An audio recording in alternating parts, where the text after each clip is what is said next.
Bonjour chers étudiants, on vous présente votre cours de terminologie des sciences économiques et de gestion destiné aux étudiants de deuxième semestre. Le PIB au coût des facteurs et le PIB au prix du marché. الناتج الداخلي الخام بتكلفة العوامل والناتج الداخلي الخام بسعر السوق. الناتج الداخلي الخام بتكلفة العوامل هو مجموع القيم المضافة دون مراعاة صافي الضرائب من الدعم.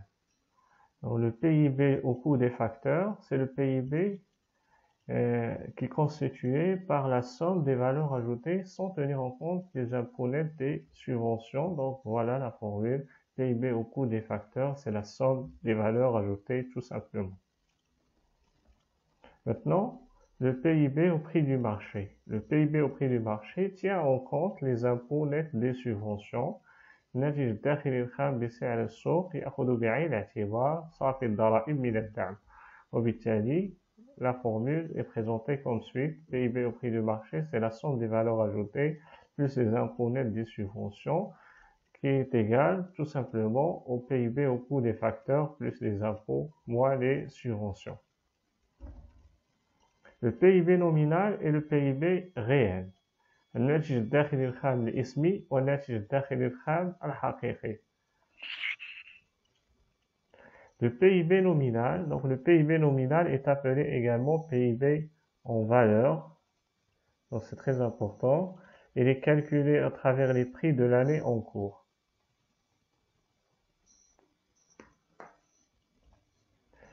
الناتج الداخلي الخام الاسمي يطلق على الناتج الداخلي الخام حسب القيمة ويتم حسابه من خلال أسعار السنة الحالية. Le PIB réel maintenant. Donc le PIB réel est appelé également PIB en volume. Il est calculé à travers les prix de l'année de base. Donc les prix de l'année de base ou de l'année de référence. الناتج الداخلي الخام الحقيقي يسمى الناتج الداخلي الخام الحقيقي أيضا الناتج الداخلي الخام حسب الحجم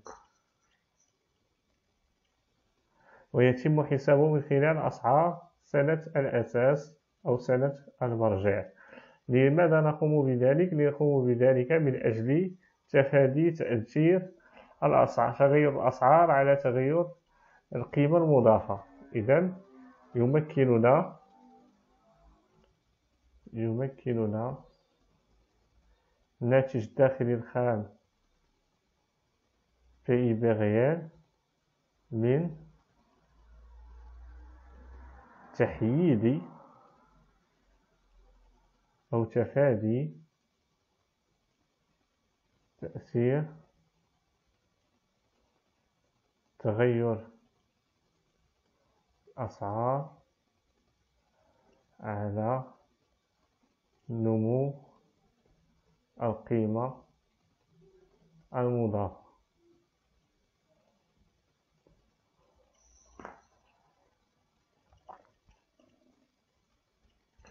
Pour illustrer cette situation, nous allons faire un exemple dans lequel nous présentons les données suivantes. Donc, soit une économie qui réalise la production d'un seul produit, la quantité en 2021 est 2500, le prix en 2021 est de 10, la quantité en 2020 c'est 2400 et le prix en 2020 est égal à 8. Comme vous constatez, il y a une variation, une augmentation de la quantité et une augmentation également des prix. Le PIB nominal, en supposant cette représentation simplifiée où nous avons que les quantités produites et le prix, donc c'est le prix fois les quantités, donc 2500 fois 10 est égal à 25 000 en 2021 alors qu'il était de 19 200 en 2020. Donc cette augmentation, il tient en considération deux effets, l'effet des prix et l'effet également des quantités. Donc de ce fait, le taux de croissance économique nominal en 2021, c'est le taux de variation de ce PIB nominal qui est égal à 30,21%. Donc cette augmentation de PIB, elle est due à l'effet du prix et l'effet également des quantités. Donc, pour éliminer cet effet de prix, donc nous allons stabiliser une année de base que nous prenons, qui est égale à 2021 comme année de référence ou année de base, dans laquelle le PIB réel, dans ce cas-là, comme vous constatez, on prend en considération le prix de l'année de référence, qui est 8. Donc, 2500 fois 8 est égal à 20 000 et 2400 fois 8 est égal à 19 200. Donc, le taux de variation maintenant, ou le taux de croissance économique, il est réel parce que il n'y a pas d'effet de prix, donc est égal à 4,17%. Donc, ce 4,17%, c'est le taux de variation du PIB nominal, du PIB réel plutôt, ou du PIB en volume. Dans notre remarque, nous allons présenter les limites du PIB. Donc, nous allons noter que le PIB est un indicateur important, mais il présente certaines limites.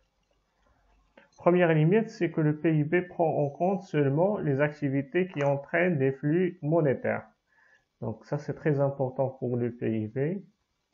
Donc, il prend en considération seulement les flux monétaires, sans tenir en compte leurs effets négatifs. Donc, il peut présenter des effets négatifs sur l'environnement, la santé, etc. Donc, sans tenir en compte. Donc, le PIB ne tient pas en compte les effets négatifs de ces activités, seulement il prend en considération leurs flux monétaires. S'il n'y a pas de flux monétaires, il n'y a pas de calcul, ne sont pas pris en compte au niveau du PIB. Donc, de ce fait, le PIB ne prend pas en compte le travail associatif ou domestique. Donc, il ne prend pas en compte, voilà, le travail associatif ou domestique qui n'est pas rémunéré. Donc, parce qu'il n'engendre pas d'effet monétaire, donc il n'est pas pris en considération quel que soit son intérêt. Il peut avoir un intérêt très important pour l'économie ou pour la société de façon générale, mais il n'est pas pris en compte du moment qu'il n'est pas rémunéré. Le PIB ne prend pas en compte le secteur informel. Donc ça également très important. Donc le secteur informel, les activités qui ne sont pas déclarées, qu'on les appelle également les activités souterraines, ne sont pas pris en compte. Et le PIB ne prend pas en compte les disparités territoriales ou sociales, donc c'est un indicateur synthétique, on vient de dire, et donc il ne prend pas en compte les disparités, qu'elles soient territoriales ou bien sociales. Donc, ce qui est à retenir, nous avons le PIB au coût des facteurs et le PIB au prix du marché. De ce fait, le PIB, nous avons dit au coût des facteurs, c'est la somme des valeurs ajoutées tout simplement, alors que le PIB au prix du marché, c'est tout simplement le PIB au coût des facteurs plus les impôts moins les subventions.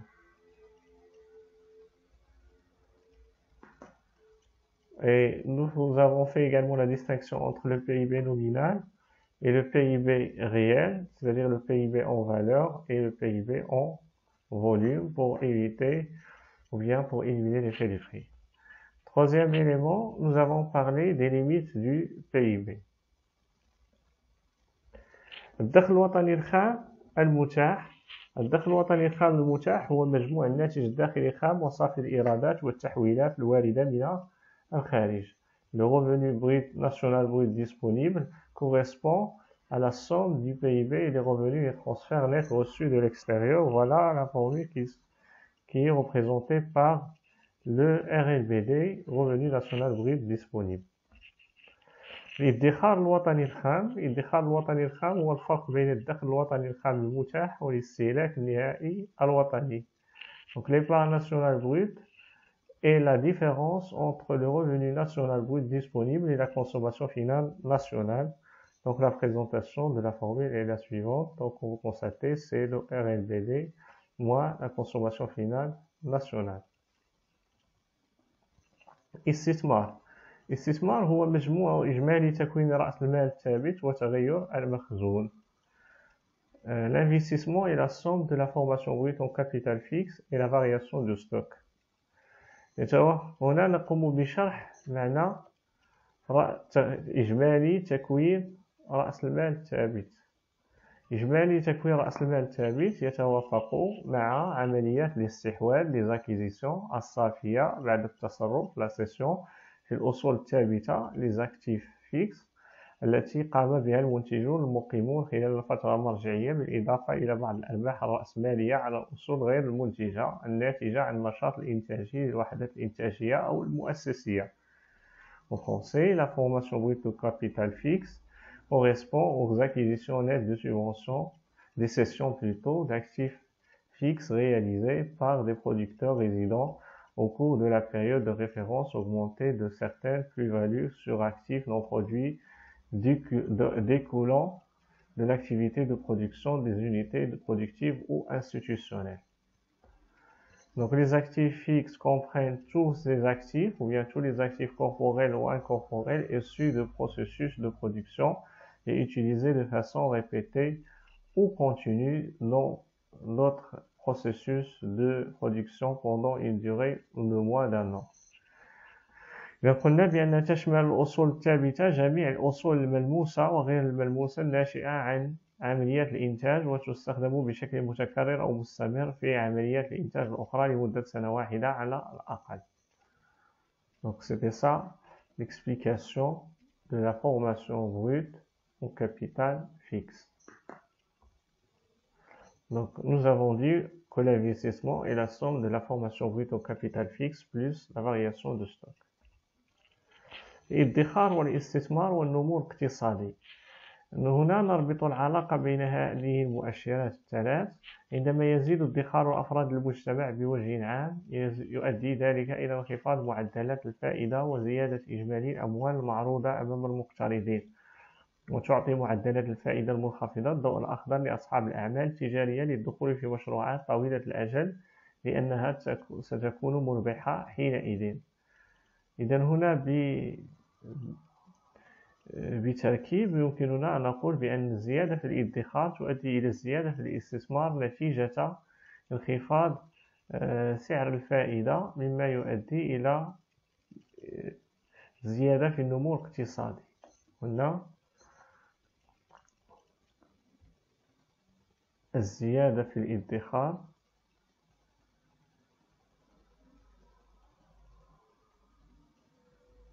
تؤدي إلى الزيادة في الاستثمار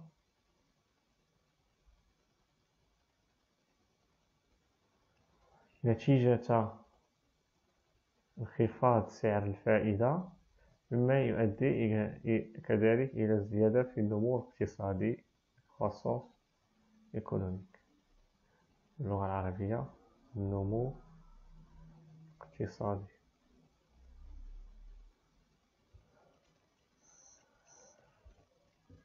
Donc, lorsque la population en général épargne davantage, cela se traduit par des taux d'intérêt plus bas. Donc, épargne davantage, l'augmentation de l'épargne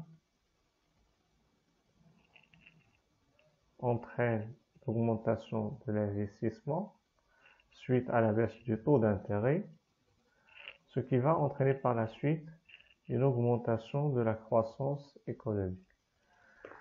Cela se traduit par des taux d'intérêt plus bas, comme nous avons dit, donc les taux d'intérêt sont bas, et une augmentation de l'argent total offert aux emprunteurs. Donc cette augmentation de l'offre aux emprunteurs, ce faible taux d'intérêt donne le feu vert aux propriétaires des entreprises pour se lancer dans des projets à long terme car ils seront plus rentables. Donc ستكون مربحة حينئذ.